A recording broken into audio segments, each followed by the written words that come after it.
यहाँ पर कोशिश की जाएगी। इसीलिए मीडिया में जो कुछ भी मेरे खिलाफ चला है और जिससे मुझे तकलीफ हुई है, मेंटल टॉर्चर हुआ है, मेरे पे हैरेसमेंट हुआ है मेंटली, इन सभी टैगलाइंस का जो भी मीडिया में चलाए गए हैं, हम बाहर आकर के वो चीजें बता इसीलिए नहीं रहे थे क्योंकि हम हमारी लड़ाई कोर्ट के जरिए लड़ना चाह रहे थे और हम लड़ रहे थे। मीडिया प्रोपेगेंडा बनाया गया सामने की पार्टी की तरफ से। जय हिंद दोस्तों, मैं हूं अजीम इनामदार और आप देख रहे हैं आई एक्सप्रेस न्यूज, खबर सच्चाई। कैसे ये सबके सामने स्टेटमेंट्स दे दिए कि इनके साथ ऐसा हो गया, इनके साथ वैसा हो गया, ये फर्जी डॉक्यूमेंट्स इन्होंने सबमिट किया, इन्होंने गलत तरीके से इलेक्शन लड़ा है, ये कैसा हराया फेम गर्ल, एक जो मीडिया ने मेरा नैरेटिव सेट किया है, कैसा हराया। वो फीलिंग जो भी इंसान ये वीडियो देख रहा है और अगर वो लाइफ में जीता है और ऐसे प्रेशर में जीता है जहां आपको एक रूलिंग पार्टी, आपके इलाके में एक रूलिंग पार्टी, एक पावरफुल एमएलए, उसको अगर आप हराते हो और आप एक यंग कैंडिडेट हो, यंग लीडर हो, अपने आप के डैड को स्ट्रगल करते हुए पूरी लाइफ देखा है पॉलिटिकली और आपने अपनी लड़ाई खुद लड़ी है अपने डैड को सपोर्ट देते हुए और वैसा इलेक्शन आप जीतते हो तो आपके दिल से क्या निकलेगा? वो दिल से निकली हुई बात थी, ठीक है, वो अल्लाह की मर्जी थी कि वो वायरल हो गया। अब जब वो वायरल हो गया तो मेरी आइडेंटिटी सिर्फ उसी पे बेस कर दी सबने, कैसा हराया गर्ल, कैसा हराया। ठीक है, कुछ दिन तक समझ में आया, लोगों को अच्छा लगा। अभी भी मैं आपको बता रही हूँ, मैं खुश होती हूँ क्योंकि इंडिया जब मैच जीता तो वर्ल्ड कप के टाइम सब बोल रहे थे और बहुत खुशी की बात थी कि मेरा स्टेटमेंट यूज किया जा रहा था और अच्छे तरीके से यूज किया जा रहा था। बट जब इन चीजों को लेकर नेगेटिविटी फैलाने की बात आती है, media propaganda, media hate, media abuse, social media abuse, ये सब करके, तब वो कैसा हराया कन्वर्ट हो गया, कैसा भगाया, कैसा लटकाया, कैसा फंसाया, कैसा गिराया, कैसा हराया से सीधा ये सारे टॉपिक्स पे आ गए। क्यों? सिर्फ एक एलिगेशन के बेस पे कि नहीं, मैं मीडिया के जरिए लोगों से बात कर रही हूँ, मैं मीडिया के जरिए लोगों से बात कर रही हूँ। बोले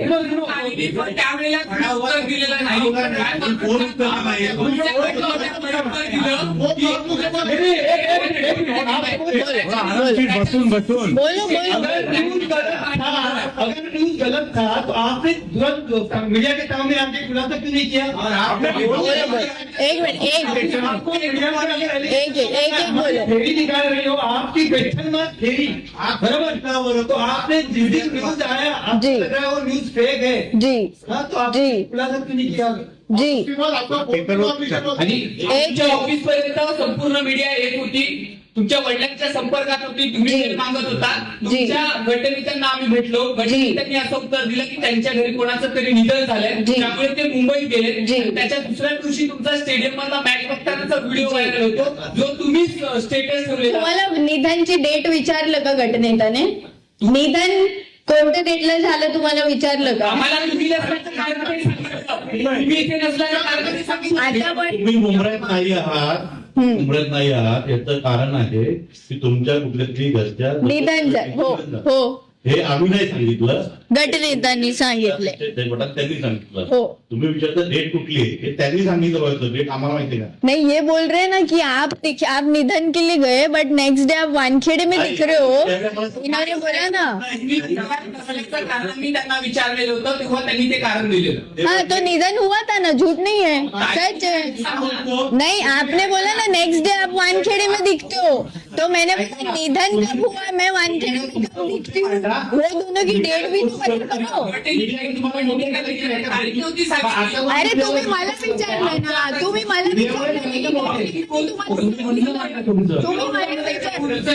sir listen, you just asked me की हमारे पार्टी के, तुम्ही मला विचारलं की माझ्या गटनेत्यांनी तुम्हाला सांगितलं की आमच्या फॅमिलीमध्ये निधन झालं है ना, और फिर आपने नेक्स्ट स्टेटमेंट क्या दिया, आपने बोला कि नेक्स्ट डे आप वानखेड़े में दिखे, है ना।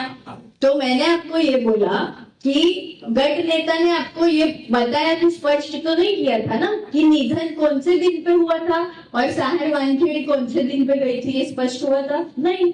तो यही तो कंफ्यूजन है जिसकी बात मैं कर रही हूँ। अगर चार आज काय झालेलं नाही का मुद्दा वेगळीकडे जातोय मुद्दा आहे ओबीसी सर्टिफिकेट कोटा असायचा त्या मुद्द्यावर बोलतोय बराबर है मेन मुद्दा ये है आप जो किस तरह से मीडिया को दोषी दे रहे हो वो बता रहे हो क्या मैं तुमसे क्या कह रही हूँ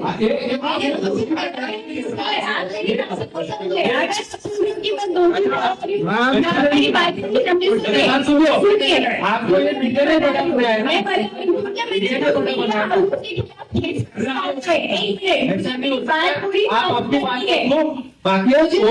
पूरी स्पष्ट तरीके से आपके सामने इसीलिए रखना जरूरी है। मैं 0 की शुरुआत इसीलिए करके 100 पे पहुंच रही हूँ क्योंकि मैंने किसी मीडिया हाउसिंग के खिलाफ कंप्लेंट डाली है, डेफेमेशन केस डाला है जावेद सिद्दीकी, फराज सिद्दीकी, सुफियान खान और लोकमत के खिलाफ, जिन्होंने मुझे डिफेम करने की कोशिश करी है। मीडिया में झूठे एलिगेशन लगाए गए, हम पे फेक डॉक्यूमेंट्स के एलिगेशन लगाए गए और हमको झूठ और झूठा साबित किया गया, जिसकी वजह से हमको आपको ये बातें बताना जरूरी थी कि ये डेफेमेशन कहाँ से आ रहा है, क्योंकि आगे जाके लोग बोलेंगे कि इन्होंने मानहानि का केस कर दिया, ये कर दिया, उसपे से अलग स्ट्रैटेजी निकाल के हमको फिर किसी और तरीके से इल्जाम लगाने की हम पर कोशिश की जाएगी। इसीलिए मीडिया में जो कुछ भी मेरे खिलाफ चला है और जिससे मुझे तकलीफ हुई है, मेंटल टॉर्चर हुआ है, मेरे पे हैरेसमेंट हुआ है मेंटली,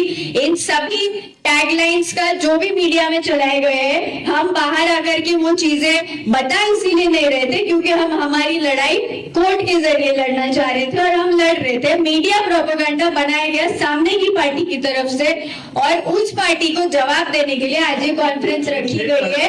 और मीडिया को अगर ये मिसअंडरस्टैंडिंग है तो आप लोगों से मैं माजरत चाहती हूँ कि आपको ऐसा लगा। मेरी मीडिया से कोई दुश्मनी नहीं है।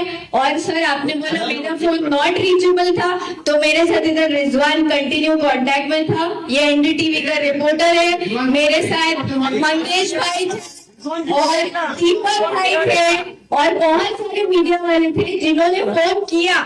मैंने कभी फोन स्विच ऑफ नहीं किया या कभी फोन नॉट रीचेबल नहीं था क्योंकि मोपरा में वोटर्स मैपिंग का काम चल रहा है, आरटीई का काम चल रहा है, आरटीई के एडमिट कार्ड्स का काम चल रहा था। हमने काम करते हुए ये सभी मुद्दों से डील किया। हाँ, भले आपको हम हमारे ऑफिस में नहीं मिले, इसका मतलब ये नहीं कि हम फरार हो गए। ठीक है,